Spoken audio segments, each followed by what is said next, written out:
Great. How are you? Uh, this is awesome. So, Milton. If the result of the game earlier had been different, I would not be doing so great. But considering we are now 3-1 against Ryan Day and have won the last 3 games, I'm feeling good this evening. You're feeling good this evening. I got a question for you. How many years have you had season tickets for Michigan football? I'm not 100% sure.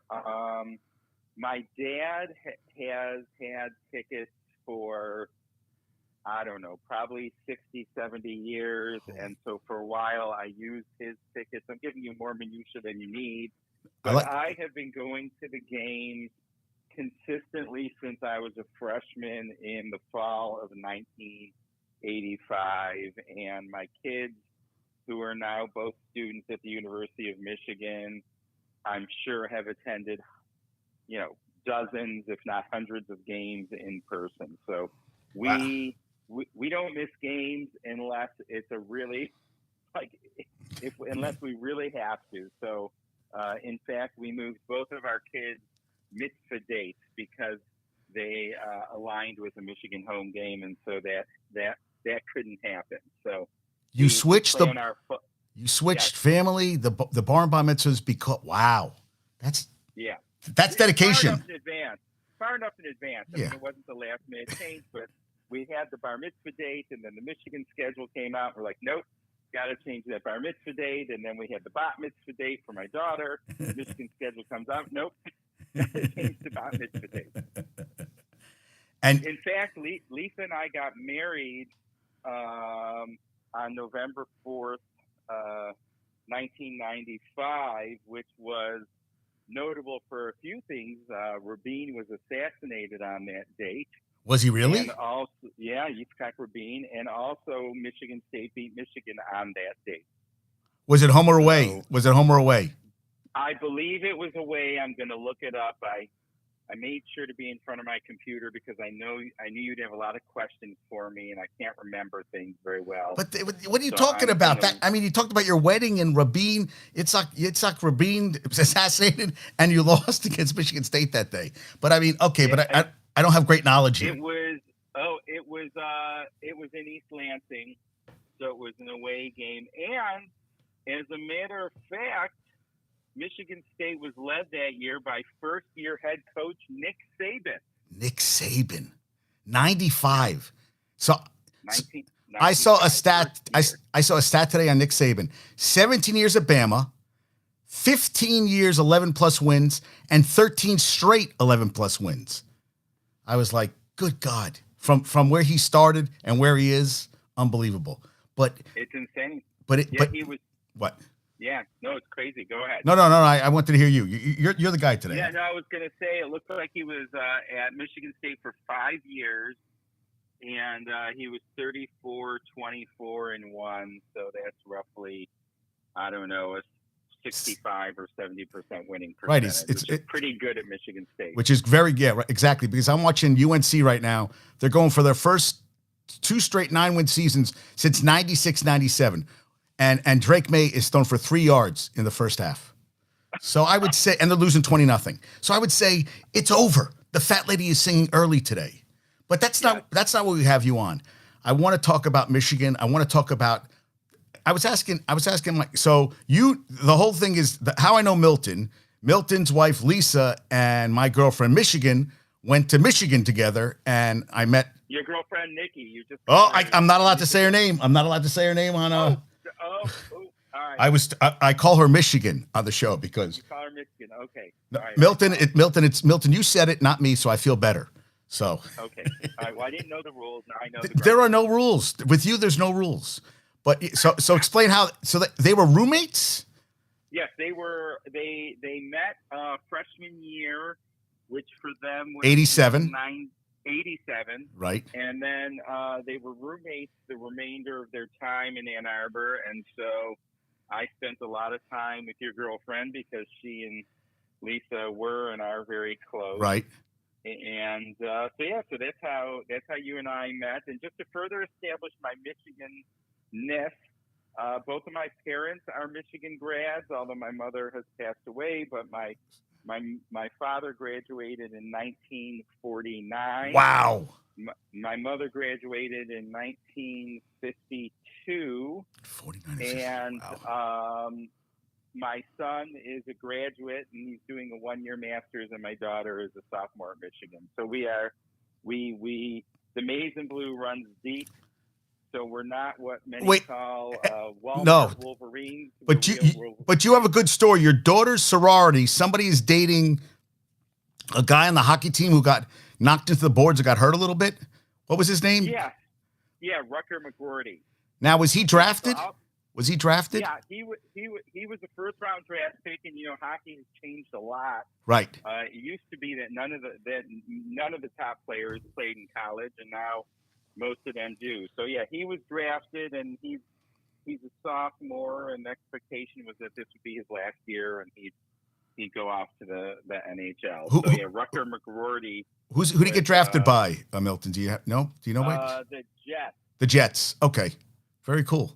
Yeah, there was I heard you were there and you kind of got in a picture with them or something, or did. Well, yeah, no. So I'll tell the story briefly. So yeah, it was move-in date for my daughter's sorority, and I was talking to the house mom, and she was, I guess she's new to University of Michigan. She was a house mom at Purdue, and she moved to Michigan this year, and she was talking about the sports teams, and I mentioned to her that if she ever wanted tickets to hockey or basketball and blah, blah, blah. And then the next thing I know, she leaves and she's talking to one of the girls in the sorority, and she says to this guy who's standing there, "Oh, he has hockey season tickets." So the kid came over. He was very polite, and you know how it is with college kids; they don't all always handle themselves so great. But he came over and shook my hand and introduced himself and said it was nice to meet me, and we chatted for just a couple seconds. So very nice. Apparently, he's quite the heartthrob around campus. Oh,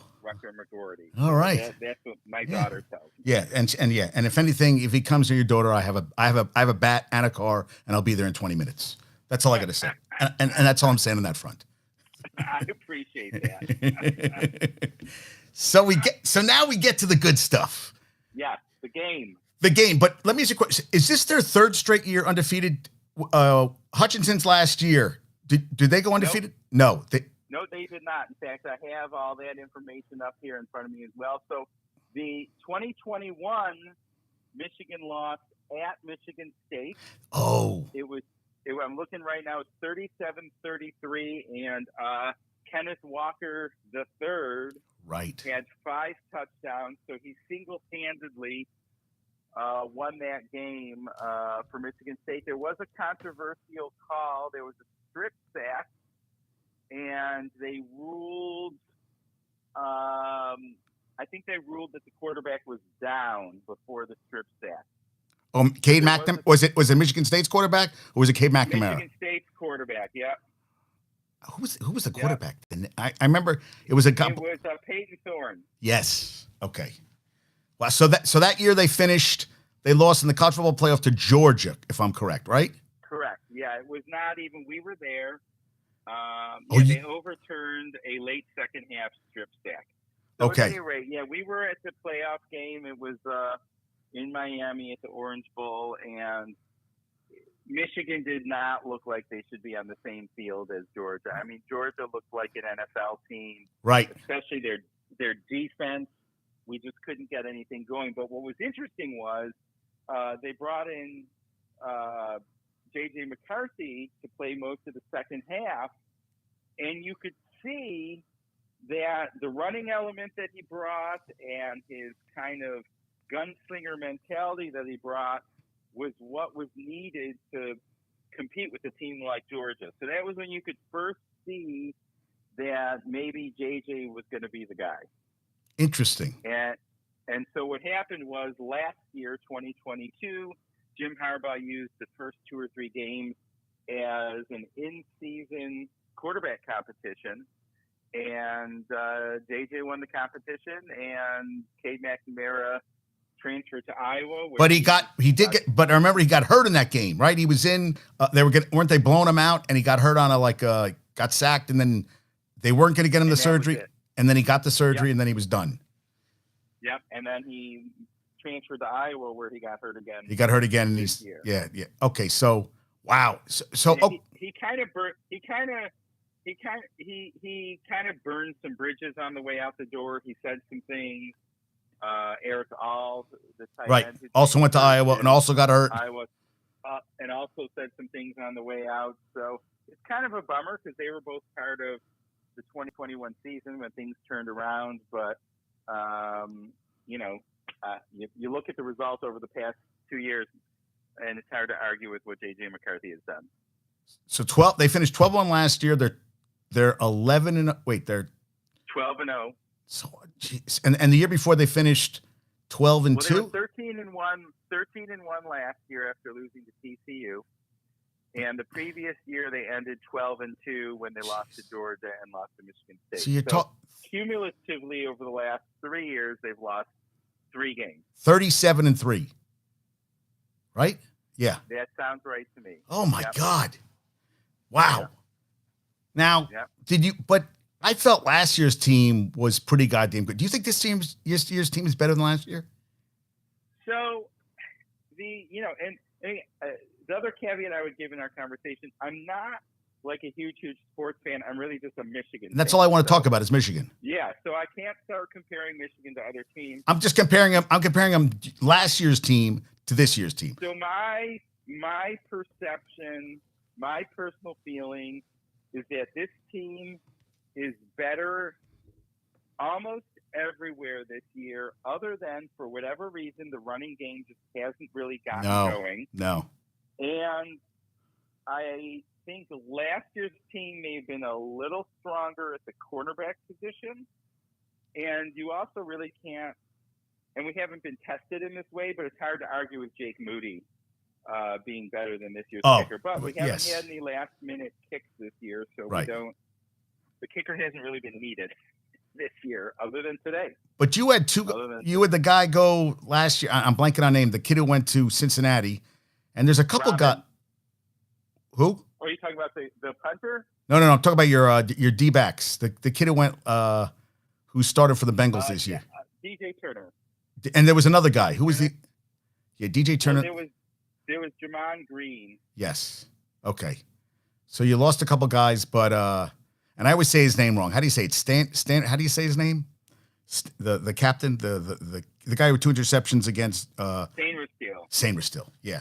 Who did? Yeah, so last year, DJ Turner was picked in the second round, and Jamon Green was not drafted, but he was solid. So last year we had Will Johnson and DJ Turner, who were both excellent, and then you had Jamon Green as your third guy. And this year they brought in a transfer from UMass. Yes. Josh Wallace, who's been okay, not great, and then it's kind of been a little bit of a merry-go-round. They actually moved Sainristil, the cornerback, today when Will Johnson was injured, because Will Johnson was basically shattering Marvin Harrison. And it hurt them once he left. I mean, you're not going to stop. You're not going to stop Marvin Harrison, but you hope to contain him. Basically, I mean, that's what you're trying to. In my opinion, Marvin Harrison was the best player on the field today. Oh, hands down. He made a one-handed catch where you're like, good God, like to have the athleticism to be like, okay, I'm just going to catch it. I only got one hand. He was draped all over him. I almost felt like you had to, I'd rather you tackle him every time he gets the ball near him. Let him get the penalty because, I mean, and you saw that when he got that touchdown, you knew it was happening. He came out, went across path, and you were like, he's scoring right here. You knew it was going to happen. Yeah. Well, he was being covered by a linebacker because Will Johnson was. Although interestingly, somebody sent me a tweet that Marvin Harrison said that this was the best coverage he's ever had. Really? Yep. Here, Marvin. I don't want to. Well, let's see. He said that this was the best coverage that anybody's ever played against him. So I wanted to ask you something, Milton. That interception, the first one McCord threw, I thought I don't remember the guy who got the interception. I thought it reminded me of Butler in the Super Bowl against Seattle, where Butler wanted the ball more than, and I can't remember who the wide receiver was in that play in the Super Bowl for Seattle. I'm blanking on it, but that first interception. Yes, that's what. Actually, I thought McCord almost threw it like right to Will Johnson. I thought Harrison could have fought him to try to knock the ball away. I really thought Johnson wanted that goddamn ball more than Harrison wanted it, in my opinion. Yeah. No, that could be. You could be right, but for my, being there at the game and watching the highlights, it felt to me that McCord just didn't even see Johnson, or maybe Johnson baited him into the throw. Right. That's the stuff again. I'm not an expert, but Johnson was right there for that, and that was up to that point, not much was going on. It was a little bit of a rock fight. It was, and that got the scoring started and got the momentum going our way, and then it kind of shifted back to Ohio State, and then it shifted back to Michigan at the right time. So I wanted to ask you something. I thought a huge play was before the half. Instead of going for another play, they let the clock go down to like about 25 seconds. And I felt you can always get closer for your kicker. I don't care what you say, and I thought he just wasted all that clock time, and he's being like, well, I don't want to, run the ball, try something. And I felt that was a huge, think about it. They make that field goal. At the end of the game, he just has to hit a chip shot as opposed to getting a touchdown to win the game. Right. Yeah, I've read a couple of his quotes, and he's defending the call as being the right play because I think it was 4th and 3, right, and or something like that. And he said that if you go for it and don't make it, you don't get any points, and he'd rather have 3 points than 0 points. But he ended up with 0 points anyway. Right, and he made the kick. The first kick he made when they called the timeout. So okay, I thought it was 3rd down. So okay, here I am saying it. It was 4th down. So that's he didn't want to give them the ball back basically. So that's the play he had to do. Yeah, and he wanted to get 3 points as opposed to 0 points. Right, which he did. Right, yeah. Yes. Yeah, but it ended up not working out. Did not work out at all. And yeah. But I agree. I felt like they were running the ball. I felt Michigan today was running the ball straight up the gut, and it wasn't working at all. No, and it's I don't know. The last 3 games, that's really what. Up until the last 3 games, I mean, Michigan was blowing everybody out. Right.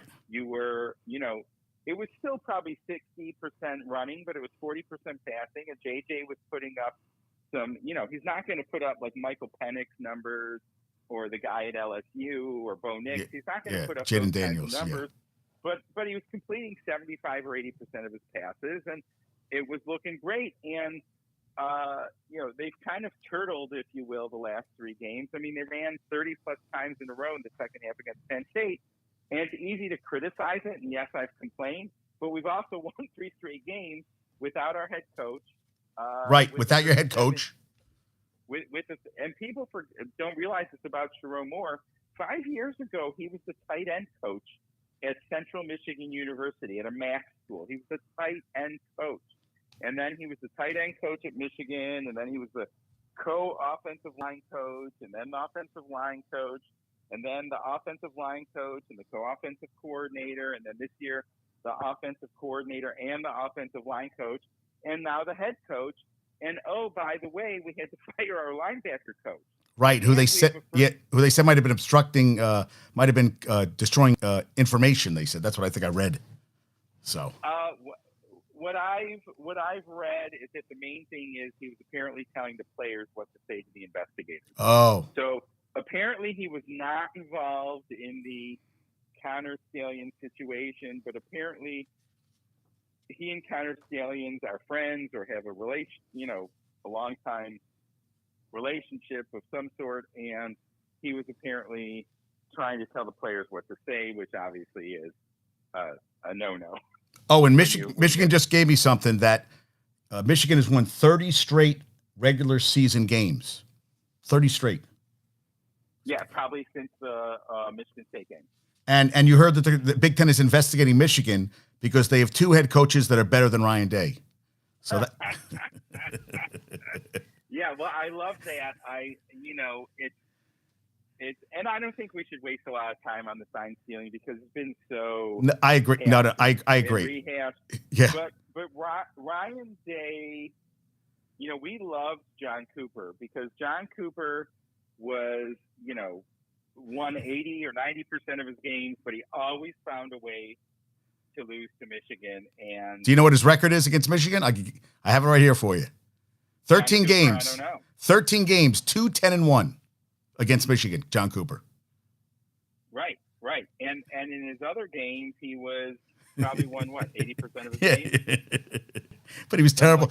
Like I told Michigan that I think Ryan Day is done, and that they said there are rumors that Texas A&M feels that since he's lost 3 in a row to Michigan, that they can get him for next year to coach at Texas A&M. That maybe he needs to change of scenery and all that, and he can take his Just for Men dye on his face and on his. I mean, that dude is definitely dying It just doesn't look natural. It drives me crazy. But what's insane, and this tells you about the rivalry and about the Ohio State view of the rivalry in football. I mean, the guy in 5 full years and 1 partial year is 56 in 7. Right. At Ohio State. What is it? A 90% win? Right. And he's lost something like this. But he's lost all college football playoff games and now Michigan 3 times. Right. That's it. Sure. That's it. Yeah. That's it. He's beaten everybody else, but that's who you're judged by. I mean, if you can't beat Michigan, I mean that's the game every year. I feel like 3 in a row is a lot to lose. But okay. But Jim Harbaugh lost 4 in a row. He did. And thank goodness we didn't get rid of Jim Harbaugh for losing. Actually, he lost 5 in a row because 15, 16, 17, 18, 19. So he lost. So Harbaugh is, if you want to count today, Harbaugh. So Harbaugh is 3-5. And he's only won one bowl game. He's won 1 bowl game, right. And he hasn't won a bowl game since 2018. Something crazy. Yeah. My sense, again, I don't know any more about Jim Harbaugh than you do, but my sense is that Jim Harbaugh couldn't care less about the bowl game. Like at that point, like it's those bowl games are point. If you're not in the playoffs, right. Honestly, the bowl games are pointless. So what's the point? Well, that's what I wanted. So I don't want to get. You know what's bothering me a lot? That my buddy busts me. I love bowl games, but I'm getting tired of hearing teams that like today. Syracuse is going to a bowl game for the 2nd straight year. They're 6-6.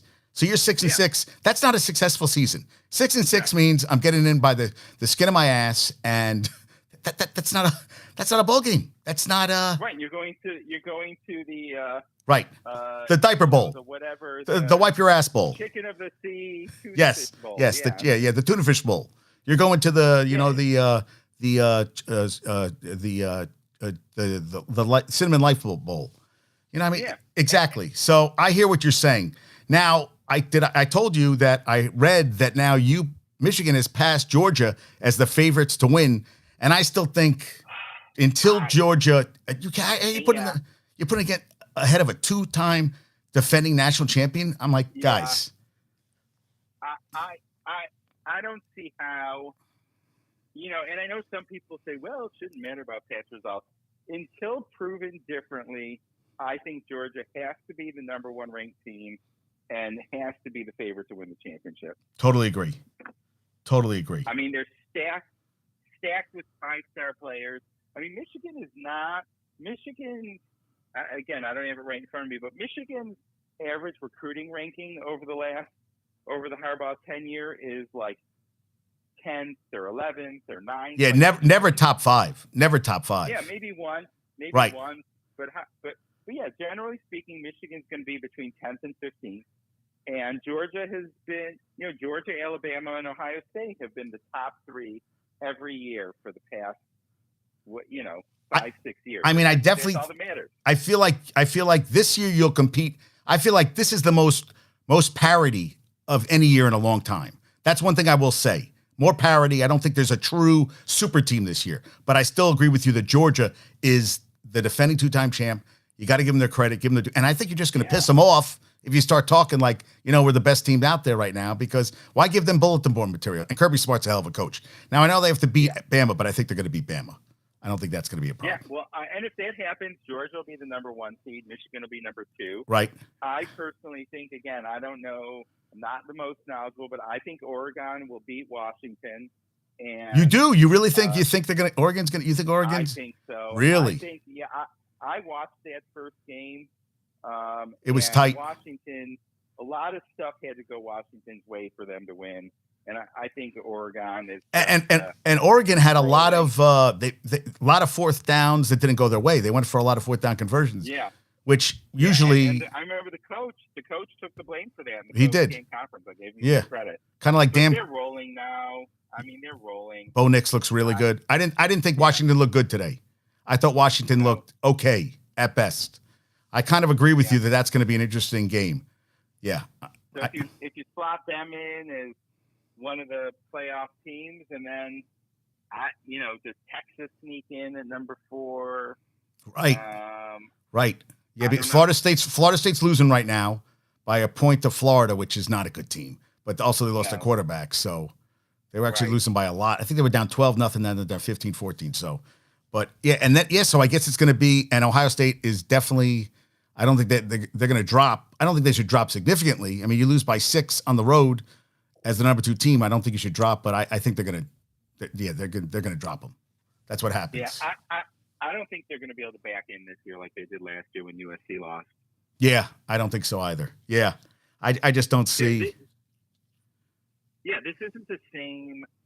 I mean, that Ohio State team, again, C.J. Stroud. I mean, you had, what was he, the second pick? You had an NFL caliber quarterback, and that makes all the difference. And McCord isn't bad, but I'll tell you, this is not the same. No, it isn't. But I'll tell you, he had some throws.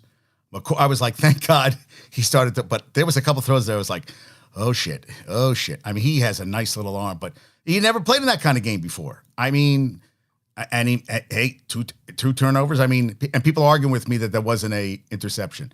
I mean, Michigan's cousin blew up a picture, and everybody's like, "That's his arm. That's not the ball." But I'm like, whatever. I tend not to get engaged in a few types of arguments in college football. The first one is the people who always claim that the refs were against their team. Right. I don't get involved in that because the reality is every game probably has 10 or 15 holds that could have been called that weren't. Every game has at least a pass interferences that could have been called and weren't, or ones that were called and could have been ignored. And so I tend not to get involved in the ref discussion. And, they sat and they reviewed that play. I'm in the stands sitting there during all the TV timeouts. Right. And they did that's exactly that. Where the guy was saying, reviewed it for like 20 minutes. Right.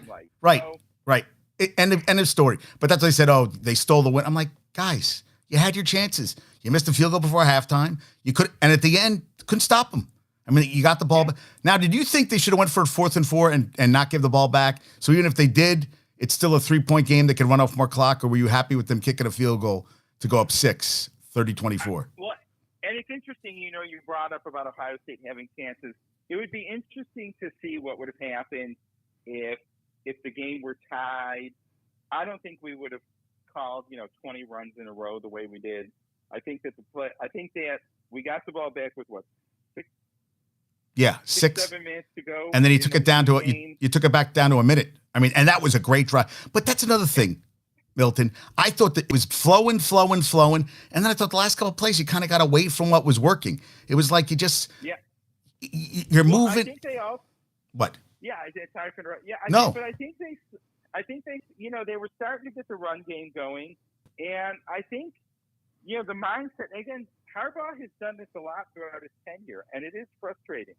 Harbaugh's goal is to end the game with the winning score. And so he doesn't go for style points. And there have been a lot of close games in the fourth quarter where they kind of turtle it up. They did that in the Illinois game last year where Jake Moody had to come in, make a field goal to win the game. There have been a lot of games. This is the first year that we've only had a couple close games, because every other year you look at the scores and there's 3 or 4 games that felt the Nebraska game one year at Nebraska. There was a Rutgers game, a couple of the Maryland games, and you're watching and you're thinking, if you just ran a couple more play action passes, this game wouldn't be close. But I think Jim Harbaugh in the back of his mind is thinking, three things can happen when you pass the ball. Two of them are bad.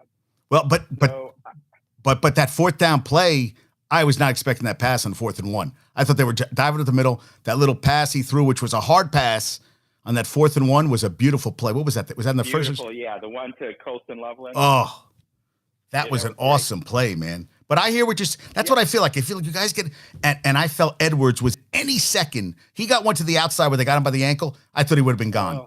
I feel like this year that doesn't happen at all with him. He hasn't blown up. He hasn't blown up this year. No, it's been, I hate using the word disappointing. I try, because I have kids the age of all these kids. And so it's interesting. You try to be nice.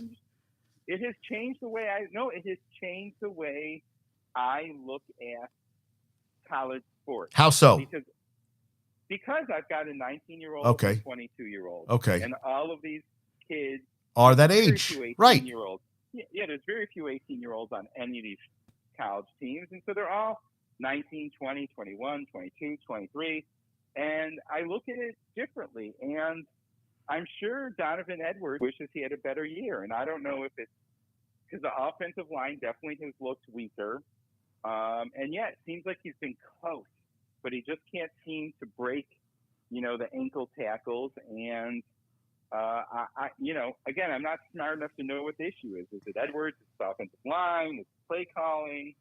I'm not sure, but definitely the running game as a whole has been not what we were expecting. All the season previews are like Michigan will easily have the number one running attack in college football, and it's not been the case. And now you lost Zinter with a broken tibia and fibula.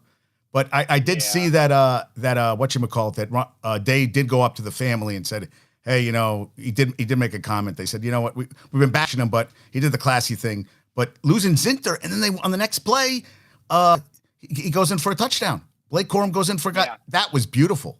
That was the best run of the day for him. Yeah, so they've got depth on the offensive line. There are Trenty Jones, El Hadi, and somebody. There's a third guy. They've got 3 or 4 backups who've all started a fair number of games. Miles Hinton has started some games. We've got a couple centers, so we've got a lot of depth on the offensive line. I think that's the one spot where we can afford an injury or two. Okay. Because we've got some experience on the offensive line, and you love your starters, but I think we'll be okay there. I mean, Zach Zinter is probably. I think I've seen him projected. I know guards don't normally go as high in the draft, but I think he's projected to be like a 3rd, 4th, 5th round draft pick. So he definitely is considered to be one of the top guards in college football. Not next season. Not next season. I mean, well, who knows? I don't know how long he can. He probably get ready, have his own pro day at the end. But yeah, I mean, listen. Now, what was I going to say to you? Now you got Iowa next week. I mean, Iowa can't score.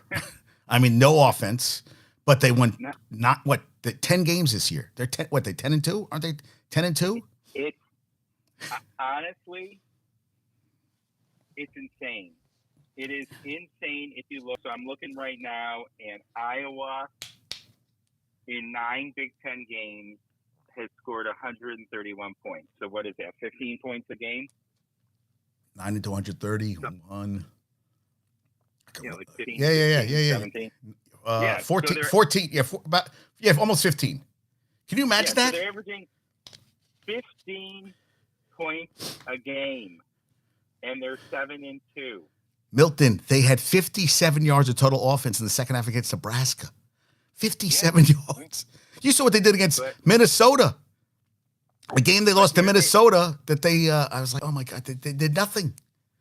Yeah. If they were in the Big Ten East, that's 7-2. I guarantee you it's probably 5-4. But if you look at the Big Ten West, it is scary. Just it's terrible. It's just a lot of mediocrity, and you've got 3 really good teams in the East, and then you've got Maryland and Rutgers, who were both decent this year. Well, Rutgers lost the last 4.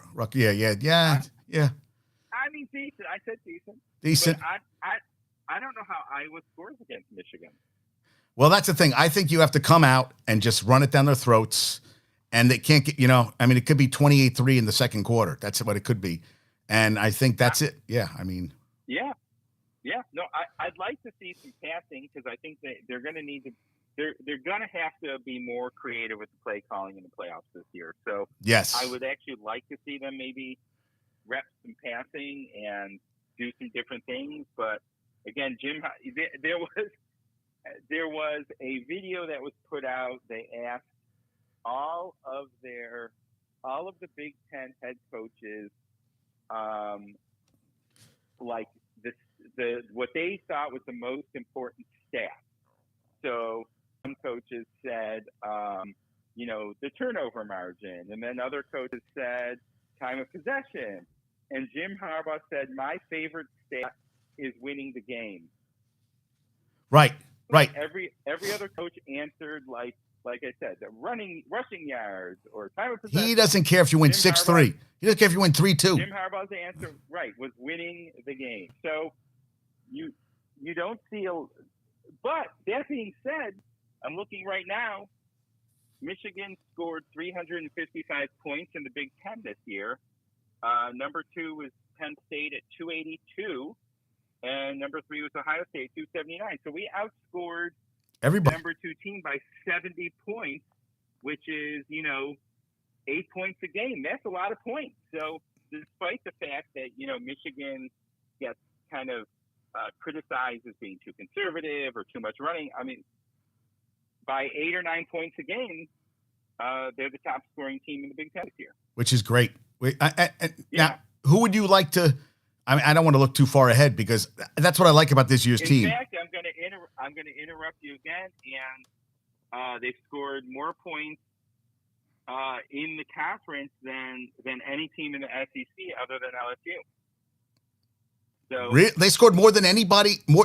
Georgia scored more than Georgia. Wait, LSU's the only team to score more than them this season? In the conference. Wow.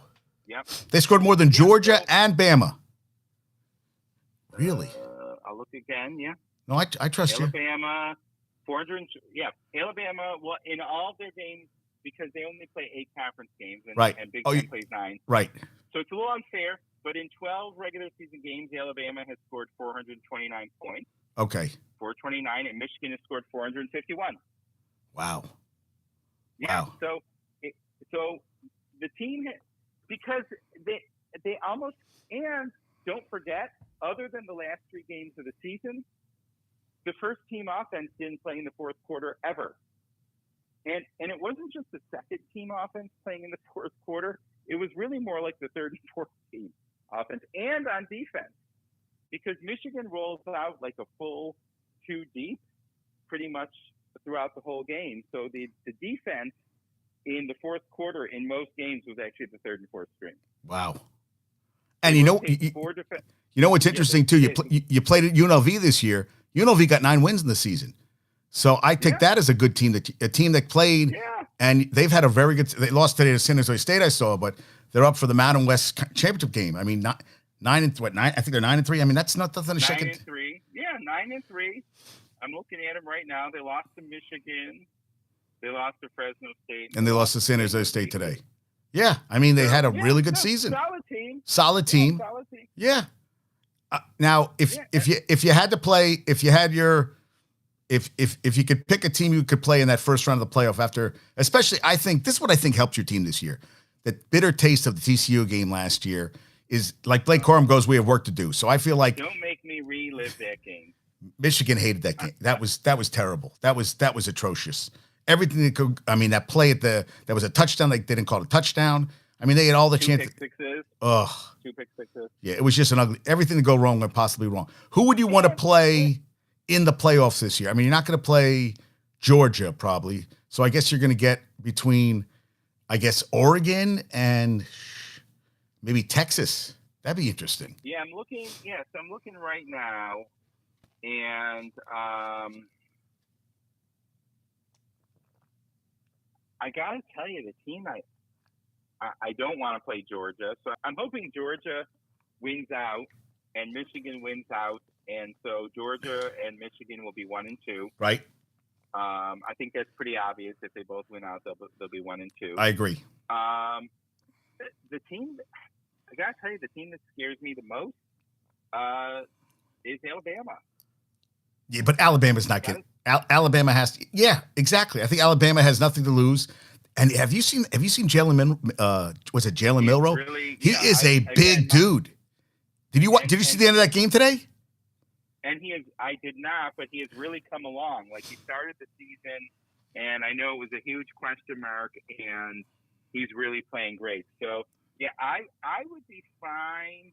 I don't know. I'm not a, and again, I think you watch more out football than I do. So you can correct me. I'm not scared of Texas.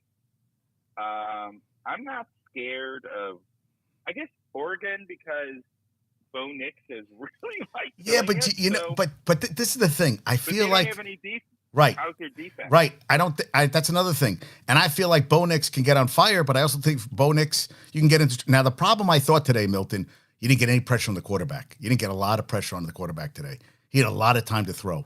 McCord had a lot of time to throw, I thought, today. So there was some grumbling about that around me. I've got a couple theories that my very untrained eye, and I'm sure as more analysis comes out over the next week, we'll get more information. Most of the time, they were only rushing 3 or 4. Right. I think they were in the nickel the whole game because you've got Marvin Harrison. So they were pretty much running, I believe, a 4-2-5 pretty much the whole game, and that hurts your rush. But when you've got Marvin Harrison, and I'm gonna not even attempt the other receiver's name. Yeah. Yeah. What's his name? Egbuka. Yeah. He dropped a pass that first series, wide open. But he's also a really good receiver, and Cade Stover has, sort of quietly had a really good season. He has. So I think they were playing the pass.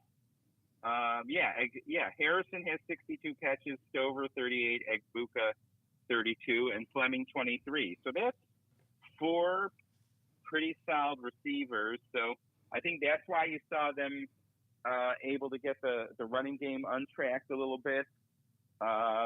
And why you weren't seeing a lot of pressure on the quarterback, because I think we were playing the receivers more than we were playing the quarterback. And that was the strategy against C.J. Stroud, that they were giving up a lot of short passes and trying to avoid giving up the big play. And then Edwards had a second half. What do you have? 200-something yards just in the second half alone last game. Yeah, well, and that was because Ohio State was playing, playing like 8 or 9 guys in the box. Right. And once Edwards got past the first level, there was literally nobody there. Right. But I think the reason why Michigan didn't get a lot of pressure on McCord was they were only rushing 3 or 4. They really didn't blitz much. I think they were really concerned about because Travion Henderson is also a pretty good receiver. So I think they were really concerned about letting the receivers get behind the cornerbacks and the safeties. So it'll be interesting. It's going to be interesting. What? No, I was going to say it'll be interesting to see when the snap counts come out. I do read that stuff, so it'll be interesting to see what the snap counts were for the defensive linemen versus the cornerback, because they had a lot of different cornerbacks in there. They played at least 5 safeties, a significant amount. Saab, who's one of the backups, and Quentin Johnson, who's a backup, who had a big hit. And then Page and Moore are the starters. And the cornerbacks, there were, again, at least 4 or 5 different cornerbacks who played. I think they were just trying to keep everybody fresh. And Jenkins is a beast. I'm really curious to see Jenkins at the next level. I mean, I remember his dad was a monster. Jenkins is a very, very big kid. He's big, and he is strong. Yes. I think going into the season, he was projected to be potentially a first-round pick. He doesn't. Again, we have such a deep defensive line that there's a lot of rotation, so he's not getting as many snaps. So his stats aren't going to be as sexy, if you will. Right, exactly. Yeah. Yeah, they rotate Grant, who is a beast, Graham, Benny. Yeah, Good, Grant. and That's Dennis. another big boy, Grant. That's another. So Oh, five guys are splitting the DL snaps, and then we have four edges who are splitting those snaps at wow. 2 positions. So none of these guys are getting more than like 25 or 30 snaps a game. Okay. All right. Yeah. I'm. You know what? I just feel like you have guys in the team that Blake Corum, who, after last season, he said, job's not finished. Probably let him enjoy the game, enjoy today for the rest of tonight, and tomorrow they're back to work because, they definitely got a bad taste in their mouths. You got a bad taste after last season. So. Oh, for sure. Yeah, no, they, Zinter could have gone. He was, again, I think projected to be probably picked in the first 4 or 5 rounds. Jenkins probably could have gone. I don't know where Corum would get drafted. As you know, running backs are not as valued in the NFL, and Corum hasn't shown great receiving skills. And can he block? Another thing, he's got to be able to block. Yeah. And he's shifty, but he's not fast. No, he doesn't have breakaway speed like Edwards. Edwards has breakaway speed. But I'll tell you, that touchdown run by Corum, man, he made the guy miss. And I mean, there's times where you're like, God damn, he does some really impressive stuff out there. But I agree. I think Corum is hopefully he's making and investing his money now while he's in college because he's not going to make that money in the pros. No. But from what I can tell, he seems to be a really great kid. He does. Year, he gives away turkey. Right. Every year. Giving, and he's doing a lot of stuff in the community. And apparently he wants to get involved in some sort of low-income housing. Like, he seems like a really head on straight. Good. Head on straight. Yeah, it seems like it. Yeah, it was fun. It was senior day, and they don't do a lot of pageantry because I think they just want to get to the game. So they introduce the parents of the seniors, and they walk across the field. They don't have the players with the parents or the coach with the parents. I think they just want to get to the game because the game is the game, and they don't want the kids to be distracted. But it's nice to see the parents and out there, and Blake Corum's parents were featured in a video. Oh, really? During the game, like a brief thing. They had parents thanking the fans or whatever, and so he seems like seems like a lot of really good kids. Again, we don't know because we just see what they show us. Right. Clearly, they had to come together as a team because their head coach was. That's what's even more amazing. All that went on, the sign stealing, all that stuff, and all the distractions. All distractions. Jim Harbaugh only, sorry for interrupting, but Jim Harbaugh coached only 6 of the 12 games. I know, right? Right. He missed the first 4? 3, and now he missed another 3. Right. But he's back. He's back next week. How many teams? Right. How many teams can have a coach would go 12-0 without their head coach for half the game? Right. Yeah. Well, it has to be a credit to the player leadership. It has to be. Oh, and they were pissed off that people were talking that Moore should be up for assistant of the year or something. And they said, it's ridiculous. But I'm like, listen, what these guys did, I thought I was really impressed with what they did this year. I really thought that they came together as a team, and I don't want to get into science in them, but I want to say that everybody does it. The only thing was that the kid went to the campuses. But I mean, it happened, and I think every team does it, and I mean, it wasn't like they did it in baseball. Again, I don't want to get into minutiae either because it is kind of boring.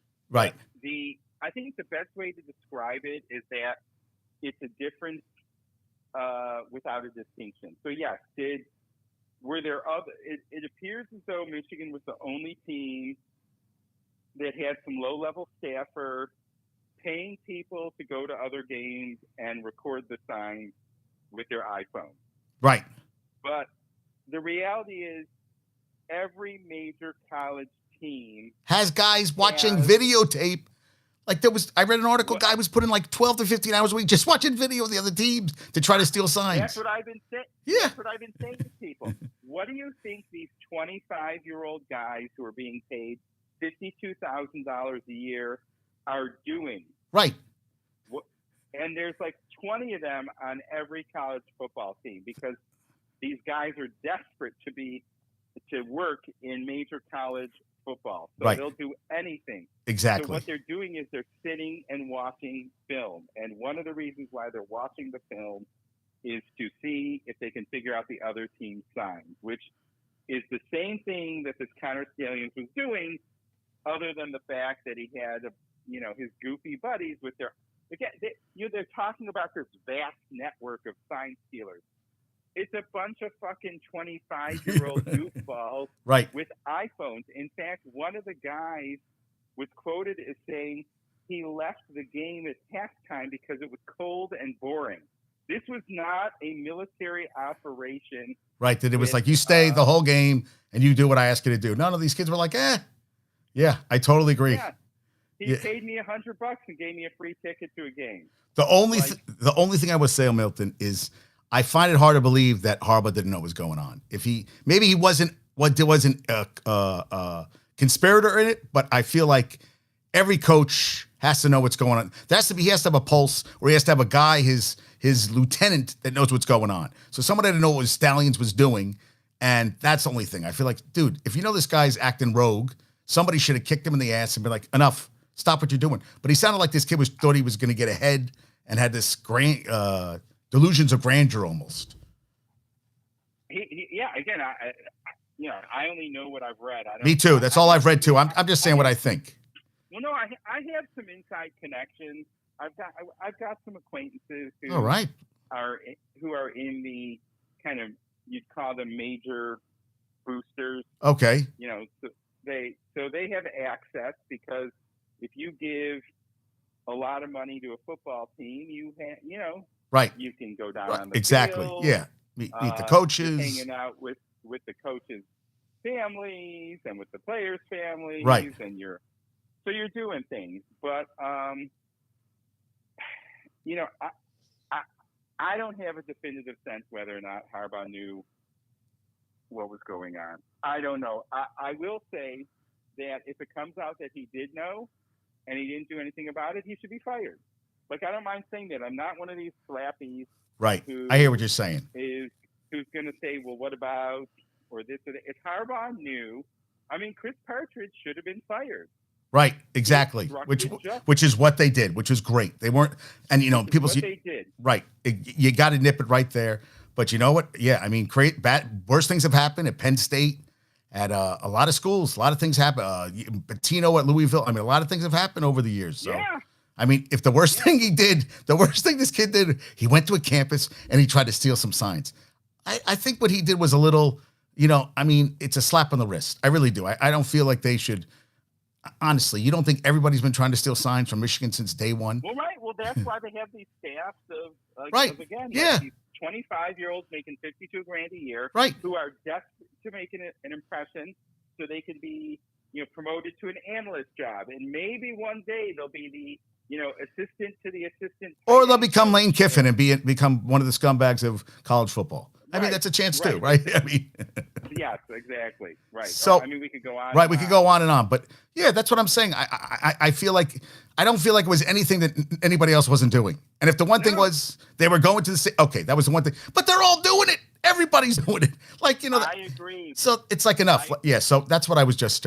That's what bothers me so much. It's like they're acting like everybody says. Well, Feinbaum says I'm not going to vote for them for the national champions. Guy said I don't respect them.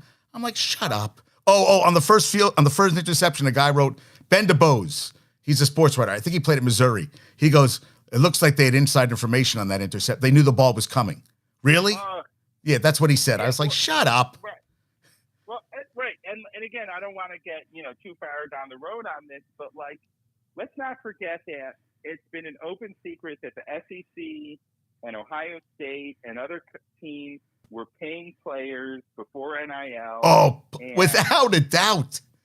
But I'll tell you, it's an open secret. Again, I've got friends who were a little bit in the know, and I mean, Michigan, and I'm not saying Michigan never bent the rules, but there were multiple times during the Harbaugh tenure where players flipped on signing day. Right, because they got a new car probably or something. Or who knows? Look at Hunter Dickinson. Hunter Dickinson left because KU, I heard, gave him $2 to $3 million a season. That's why he left. So, but it's above board now. I'm talking more about before NIL. But I was told by somebody in the know that it was just shy of $1 million.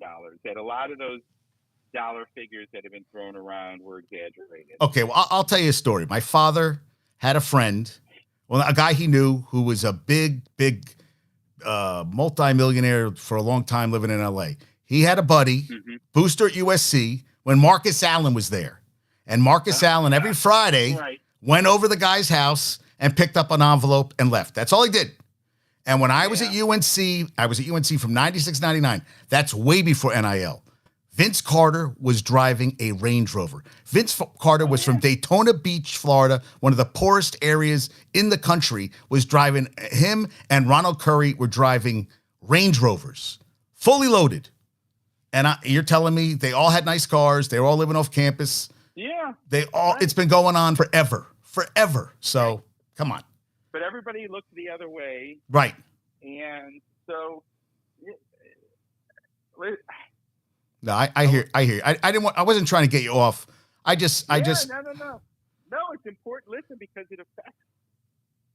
It affects. Again, we were without our head coach and our linebacker coach, who, by the way, Chris Partridge is typically ranked one of the top 5 or 10 recruiters in the country every year. So it's going to affect the team. I mean, I wish Chris Partridge just kept his mouth. Yeah, just the investigation happened. Yeah. But this is the thing. But why is all this happening? You guys have been 37-3 the last 3 years. You got to be doing something wrong. You can't be because of the talent you have. Can't be because you have guys. There has to be something wrong. Maybe it's just you're a goddamn good football team. Maybe that's what it is. But they got to find. Oh, you're stealing signs. Well, and it's good coaching, and also the sort of the unsung hero to the general public is Ben Herbert, the strength coach. The what coach? Ben Herbert, the strength coach. Oh, really? Okay, he's doing a phenomenal job with the team. Yeah, I mean, there are a lot of players who've credited him with their growth and success. I mean, we've had Chase Winovich came in as like a 215-pound tight end. So there's a lot of stories like that. Oh, and then he turned him into an NFL player. An NFL, edge. And I can't get my hands on it probably right now, but I did see an article that cited a couple NFL coaches as saying that Michigan players are coming in more NFL ready in terms of their physique and their body and their conditioning than any other team. Better than any other team. Best players. It doesn't mean they're the best players, but they're coming in with NFL bodies and NFL conditioning. And Ben Herbert's making over $1 million a year, and there's a reason for that. Yes. And also those guys run the program, the off season schedules. They're really the voice of the team. The coaches can't get with them, but those guys are the guys that spend all the time with the players. So, yeah, I definitely agree. Yeah. So, like we talked about, Michigan has typically ranked between 10th and 15th in the recruiting rankings. And obviously, they're doing something right with the development and the conditioning. And the last 2-3 years, a pretty nice job also in the transfer portal. Yeah, right. You're right. Yeah, they have done. Nice job on the offensive line. The last two centers, Olu Watami came from Virginia, and the guy this year came from Stanford. And we've got that Houseman who linebacker from Nebraska, and Josiah Stewart, an edge who came from Coastal Carolina, I believe. So where there's been some holes in the two deep, they've been able to plug them with transfers. So if JJ leaves, well, you got that kid Jaden Orgy. Why not give Orgy a shot? Well, I I don't know that there's anybody there right now who you could point to and say, yeah, that's a high major Power 5 conference championship winning quarterback. So, but I would think if you're a quarterback in the portal, you'd look at Michigan and say, wow, I could go from my mediocre team to that. There's a kid from Rogers, from Will Rogers, Mississippi State, over 12,000 passing yards. They said he's going to go in the portal. That's a guy I'd jump after. Mississippi State. Yeah. And you got that kid, Jaden Davis, coming in. He's a 4-star, 54th ranked. Yeah. That's a kid. Freshman. He's a freshman. But you know what? You all got to start somewhere. Michael Vick was a freshman. Right. I mean, you know what? Hey, maybe you'll get Tom Brady. Maybe you can clone Tom Brady now, or clone him and as a 20-year-old, let him come in and do his business. Yeah, but so we used to go to Camp Michigania, which is the University of Michigan alumni family camp in the northern part of Michigan. Uh-huh. And you go for a week. There's like 11 one-week sessions throughout the summer. And every session they have faculty from the university come and speak. So it's really cool. Like in the evening, they'll have somebody from the history department, and it's fascinating because these people are brilliant because they're University of Michigan professors. Right. Okay. But one of the years we were up there, one of the faculty speakers was Lloyd Carr. Oh, really? And yeah, it was Lloyd Carr, and he was great. He had people come up to the front of the room, and he like put them in like positions, like the offensive line, and he was like calling plays, and everybody was confused. And so he was trying to demonstrate to everybody in a humorous manner that these aren't a bunch of dumb jocks. They need to be able to process information and think and understand. And it was funny because you have a bunch of middle-aged men and women up in front of the room trying to like run a play. And then there was question and answers, and it was funny. A few people were kind of assholes asking him like stupid questions, and I did ask him because I was curious. Because as you know, Tom Brady was sort of he was the off and on Drew Henson. Like, you had Drew Henson, Golden Boy. Right, Drew Henson. I mean, and so he was never.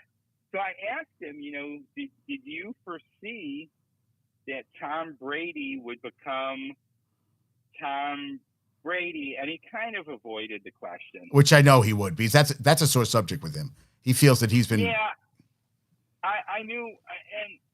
I try to ask it in a nice way. Right. Yeah, I mean, I've been looking at Tom Brady's stats in his last 2 years.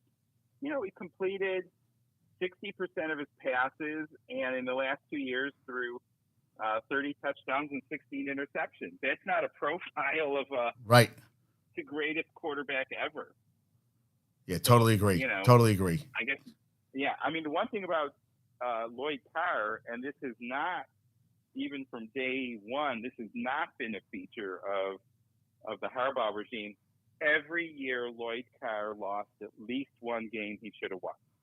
And if you look back through Harbaugh's record, even in the years we were so-called underperforming, he always beat the teams he was supposed to beat.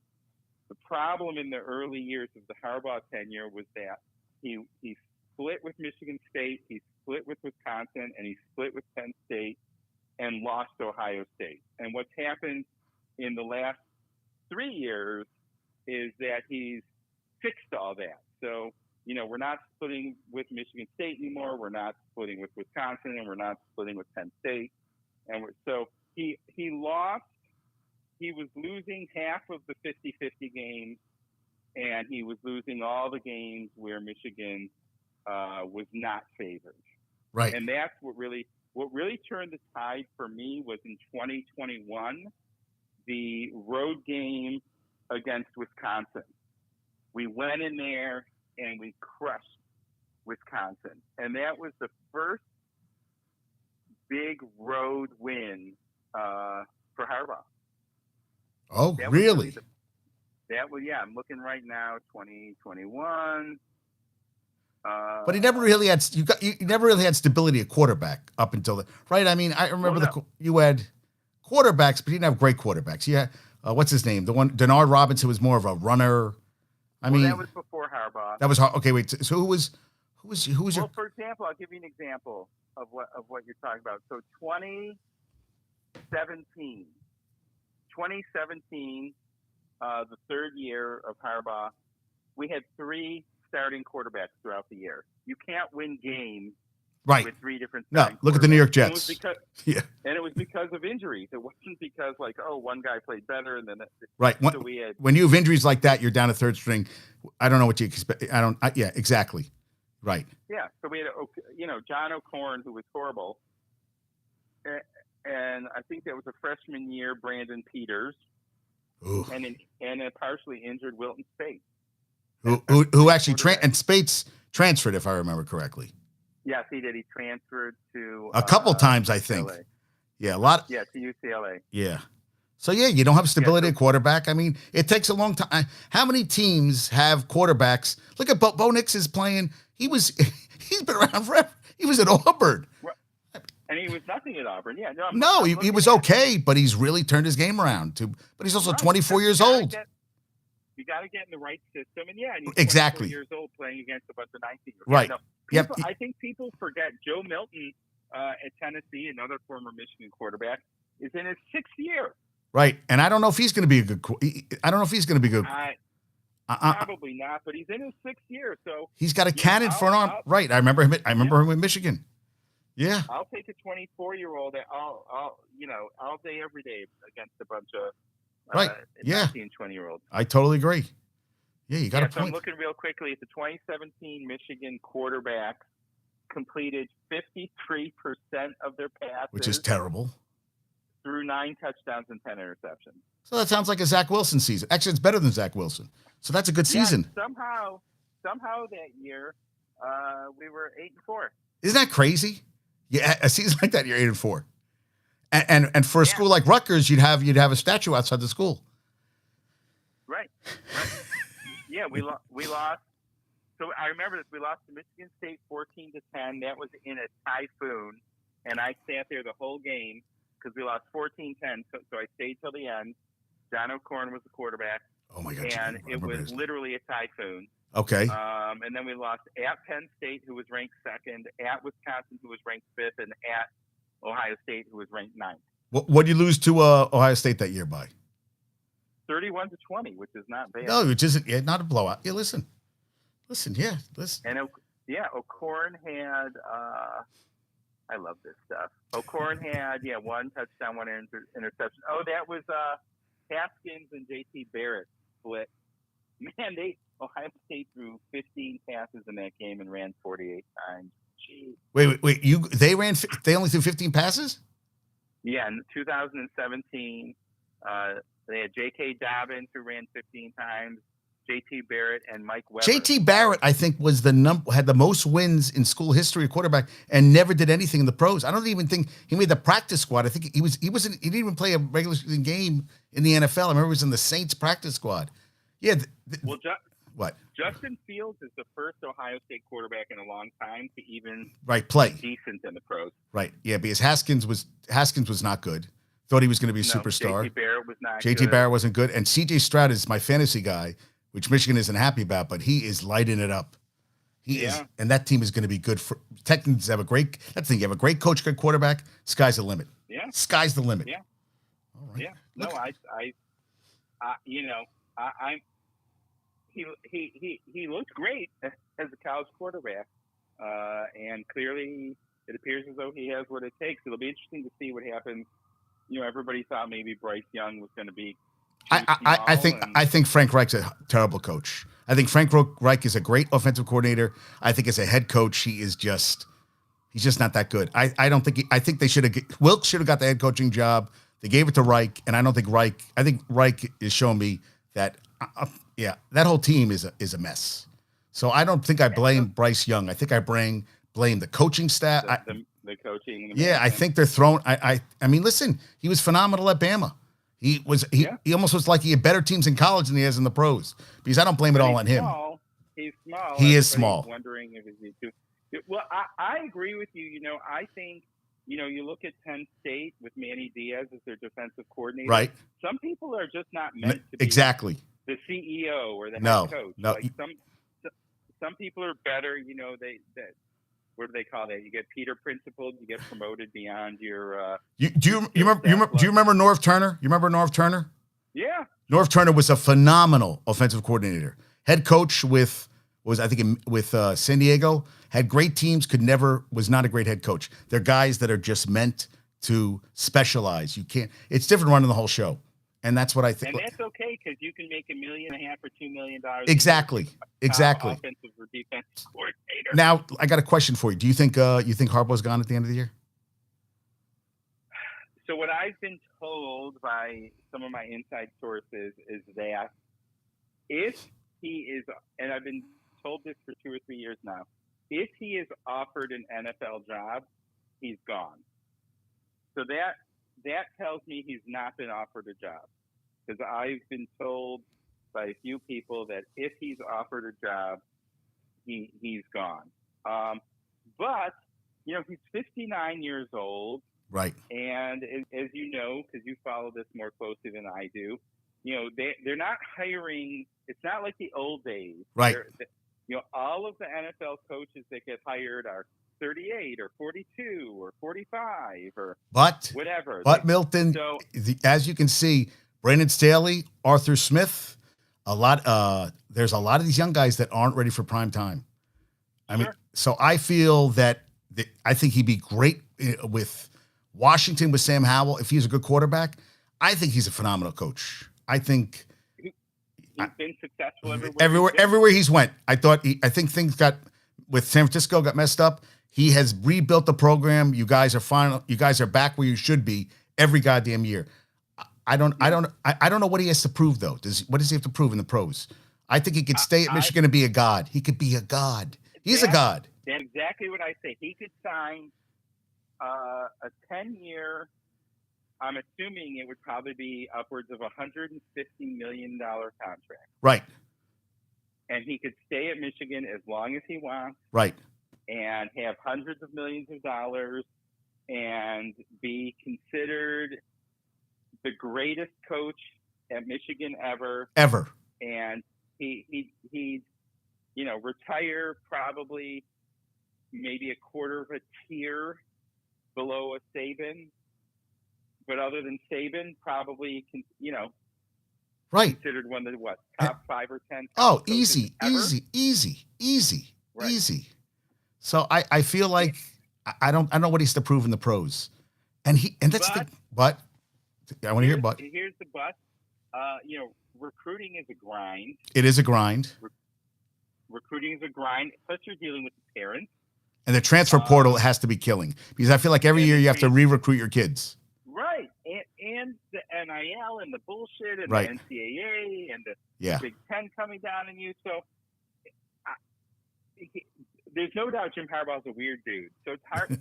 I could just as easily see him saying, "Fuck it, I'm done. I'm going to the NFL," or saying, "Screw them. I'm going to stay for 10 years and I'm just going to crush everybody." Which is what I'd love to see him. That's what I mean. Think about this. Imagine you have a chance now to go on like a run now, and yeah, I'm not. You got Oregon's coming in, Washington, okay. You got USC shit, and you got UCLA shit. So I think it's going to help to have these. It's nice to have more teams, but I still think that them and it's Ohio State and Michigan, you guys, and that's it. Penn State, as long as Franklin is there, they're not winning anything. Franklin just doesn't have what it takes. And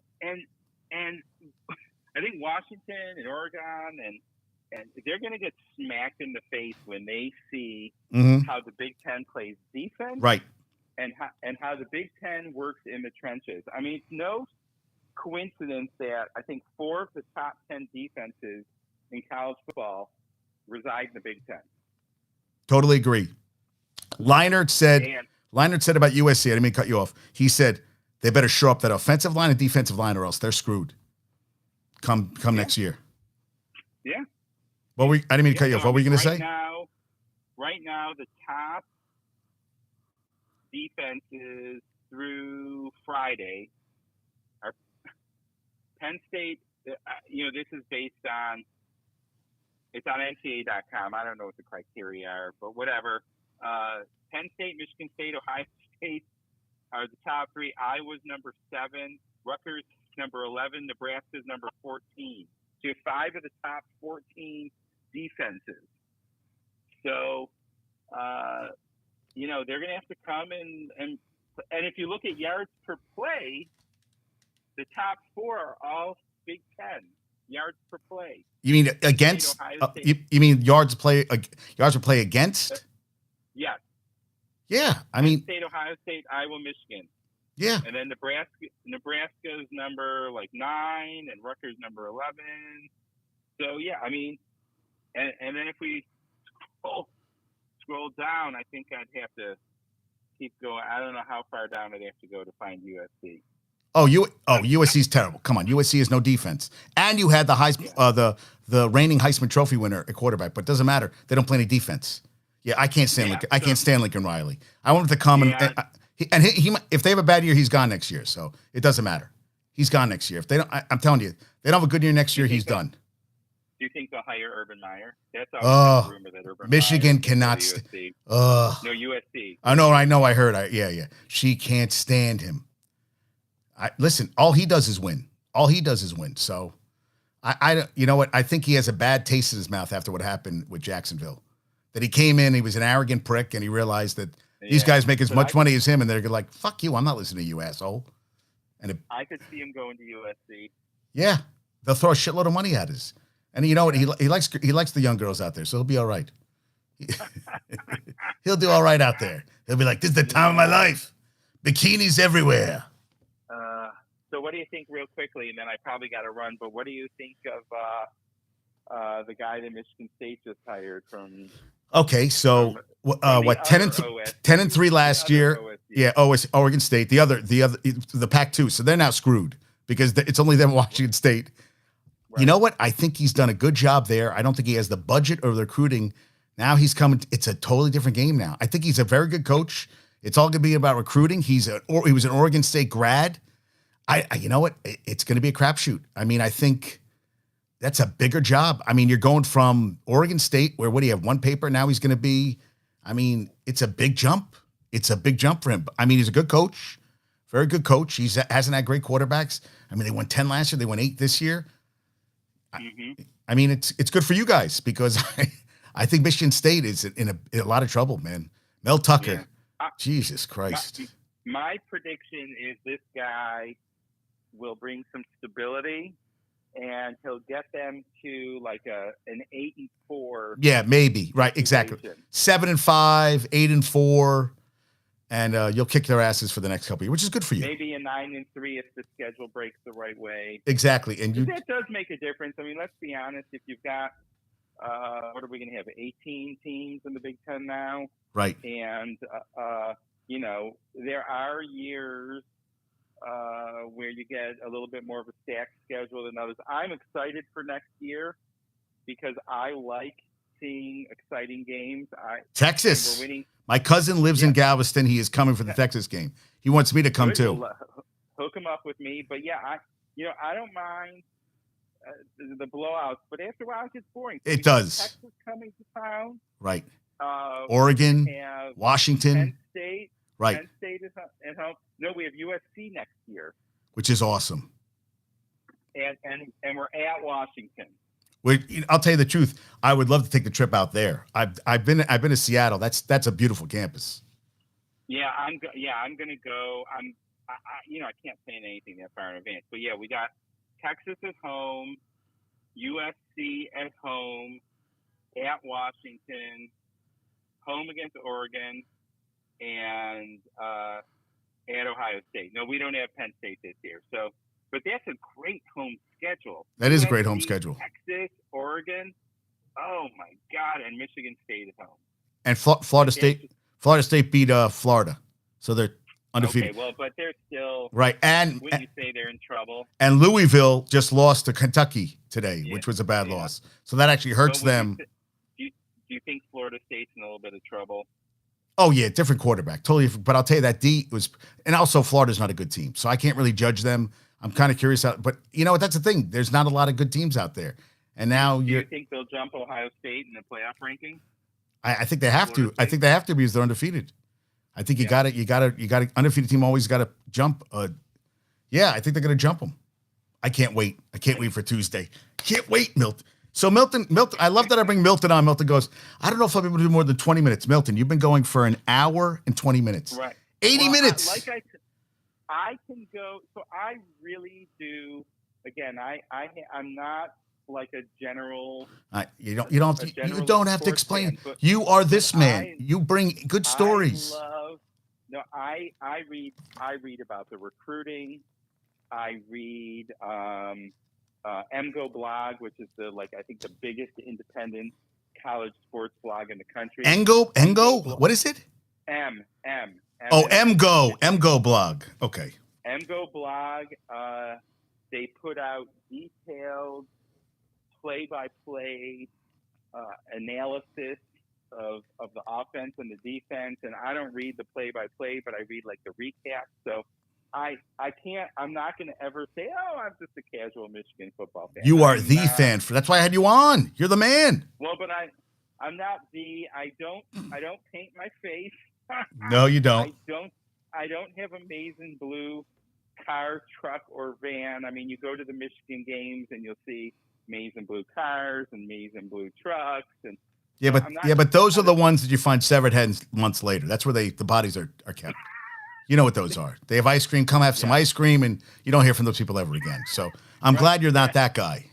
I respect you for that. You got to come to town next year for a game. Well, but I think we're gonna come for a basketball or hockey game in the next couple months. But we would love that. I'd love to see you and Lisa. Yes. I think I told you I've got hockey tickets. Yeah, at basketball. And basketball. Yeah, my hockey tickets were upgraded to center ice. Center ice now. I used to be behind the net, which I don't like. I don't like end zone seats. I don't like behind the net. No, me either. I don't like behind the basketball. No. I like to see the whole court, like between the 35-yard lines, if you will. You see the whole field. See the whole field for any sport. I totally agree. Totally agree with you. And I'm in center ice for hockey, and basketball. I'm sort of in the corner, but it's actually kind of a fun spot because I'm right over the tunnel where the players go in and out, and it's also where dignitaries, if you will, sit. So if there's former players, if there's recruits, they're always sitting in my section. So there's and I'm not like a stargazer, but there's a lot of action in my section. So it's sort of fun. Now, is hockey team any good this year? Hockey team is not as good as last year. Yeah, well, you lost a lot of talent. But there's a sense, there's not last year's team had 4 top 10 NHL players, like that. Yeah. This year there's maybe 4 or 5 mid-round picks, but according to Rucker, I only talked to Rucker for about 10 seconds, but he told me that the new coach, who's in his second year, is the real deal.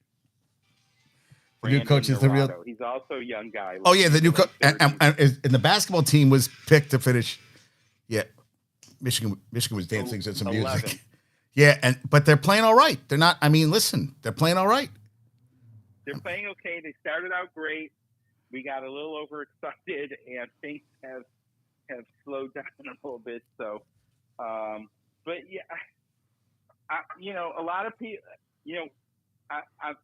I got a lot of friends who tend to be pessimistic and negative, and a lot of them were down on Harbaugh in 18, 19, and 20. And I will tell you, my friends can verify this, I never, ever wavered in my support for Harbaugh. Even though the team was not living up to expectations, I felt that things were moving in the right direction, and I guess I was vindicated in that. You were saying it's a marathon. Guys, it's a marathon, not a sprint, and I'm in for the long haul. And screw all of you now. Now all of you guys are on the bandwagon. I never left. Yeah. And so I'm going to say the same thing about Juwan Howard. That I'm still supportive of Juwan Howard, but I'm because the transfer portal is even more brutal in basketball because, as you know, 2 players makes a huge difference. Huge difference. And we had that guy Terrence Shannon, who was like signed, sealed, and delivered, and then couldn't get through admissions. And then Caleb Love. Caleb Love this year, signed, sealed, so. And his son left. His son left, which I thought was a huge mistake. I thought his son should have stayed. Another year. So he's had some bad luck with admissions. He's had some bad luck with Caleb Houston and Musa and his son being kind of mediocre one and done. Right, I agree. Like if you have a Brandon Miller who's a one and done, then that's great. Or a Chet Holmgren who's a one and done, and they can really come in and do something. But these guys, I mean, they showed enough to get drafted. But I'm telling you, Caleb Houston and Musa Diabate and Jet Howard contributed jack shit. Nothing to winning basketball. Nothing. They did just enough to get drafted. Right. And so what they're doing is they're taking up space and taking up development time and then just leaving. I mean, if we had gotten Terrence Shannon, he would have been playing instead of Jet Howard. We would have had a fourth-year guy who can play defense. Yeah, Jet Howard played no defense. I don't know what the hell he did. Not only that, look at his rebounds and his assists. Nothing. And he was always hurt. Caleb Houston. Caleb Houston. All Caleb Houston did, and Caleb Houston shot like 45% from three at home and like 25% on the road. Right. And then you had Musa Diabate, who was athletic and could rebound, and I think he had 3 or 4 games where he scored them. So I'm worried though that Juwan Howard is already a very wealthy man.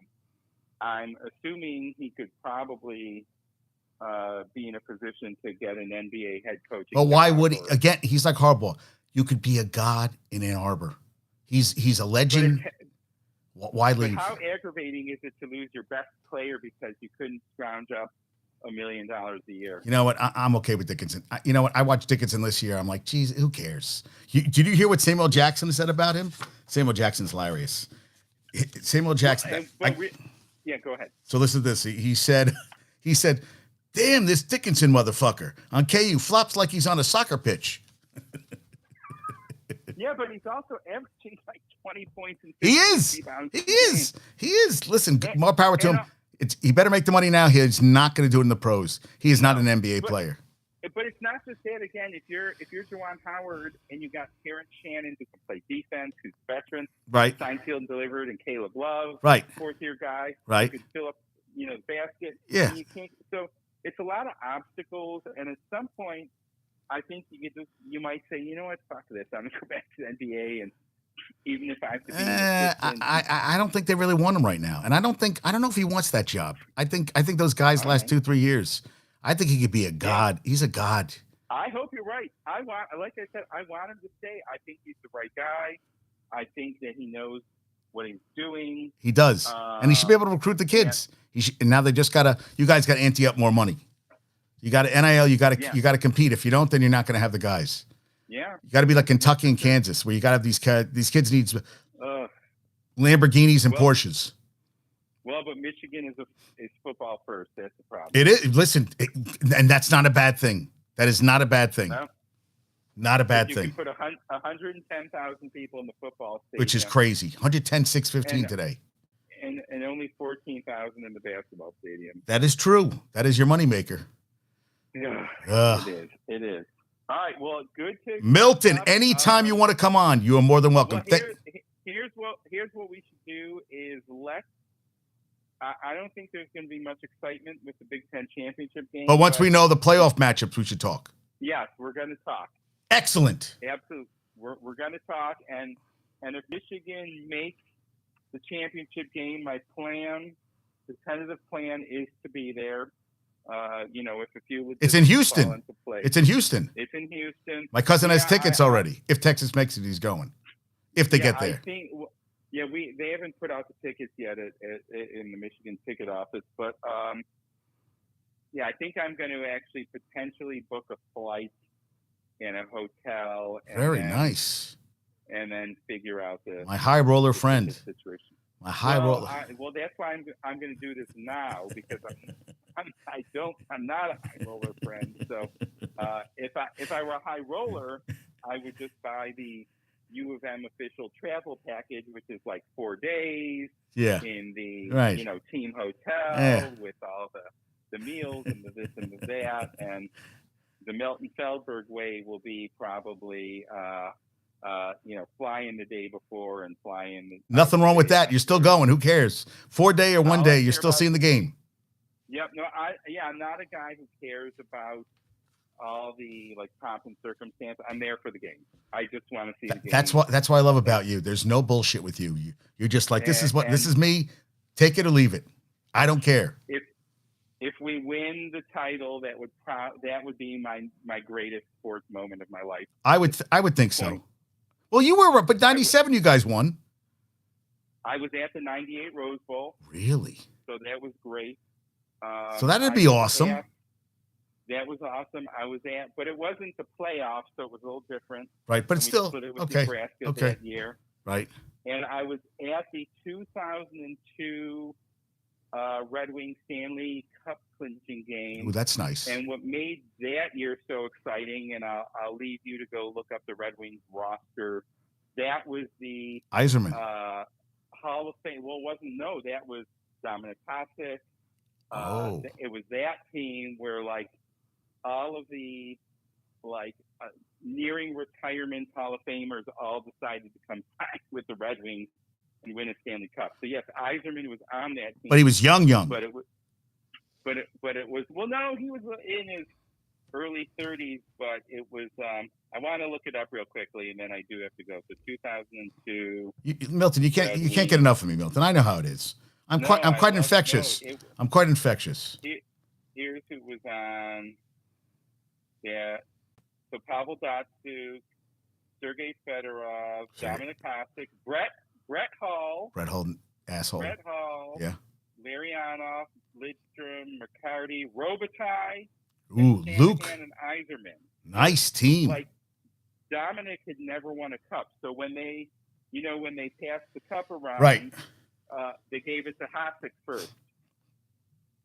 So my friend and I, this is actually a good story, and I do have to go. So this was before you could buy tickets on the internet or on an app. So my friend was living in Chicago, and he called me up and he said, I think I'm going to drive in. Let's go to the game tonight. And it was I believe it was game 5. And we just both thought that we were going to clinch it. And I said, he's like, I'm getting in my car now. And so I went downtown and walked around looking for scalpers. There were no scalpers to be found because nobody was selling tickets. I found one scalper, and he wanted $1,000 a ticket. Now, keep in mind, this is 23 years ago, so I was You were 22. Whatever I was. You were 22. It's okay. I barely was any peach fuzz. 33. Okay. So $1,000 was a lot of money. It's a lot of money now for me. I got to be honest with you. Yeah, it is. Oh, it's a lot of money. So I bought 2 tickets for $2,000. Wow, you did it. But imagine if we had lost the game. You'd be so pissed. Yeah. So, but we were confident. It just looked like this was a team of destiny. I mean, I just read half of the roster to you. And I left out Thomas Holmstrom. I mean, it was crazy. Who do you guys play that year? It was Carolina. Oh, the Hurricanes. Wasn't it? Yeah. Very nice. It was the Hurricanes, I believe.